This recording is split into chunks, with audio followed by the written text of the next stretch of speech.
بسم الله الرحمن الرحيم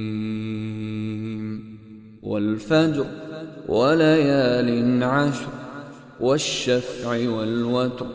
والليل إذا يسر هل في ذلك قسم لذي حجر ألم تر كيف فعل ربك بعاد إرم ذات العماد التي لم يخلق مثلها في البلاد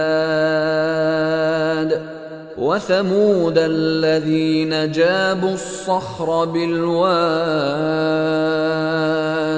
وفرعون ذي الأوتاد الذين طغوا في البلاد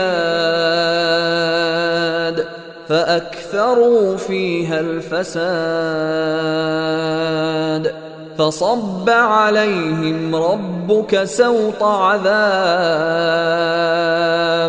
إن ربك لبالمرصاد فأما الإنسان إذا ما ابتلاه ربه فأكرمه ونعمه فيقول ربي أكرمن وأما إذا ما ابتلاه فقدر عليه رزقه فيقول ربي أهانن كلا بل لا تكرمون اليتيم ولا تحاضون على طعام المسكين وتأكلون التراث أكلا لما وتحبون المال حبا جما كلا إذا دكت الأرض دكا دكا وجاء ربك والملك صفا صفا وجيء يومئذ بجهنم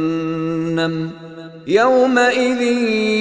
يتذكر الإنسان وأنى له الذكرى يقول يا ليتني قدمت لحياتي فيومئذ لا يعذب عذابه أحد ولا يوثق وثاقه أحد يا أيتها النفس المطمئنة ارجعي إلى ربك راضية مرضية فادخلي في عبادي وادخلي جنتي.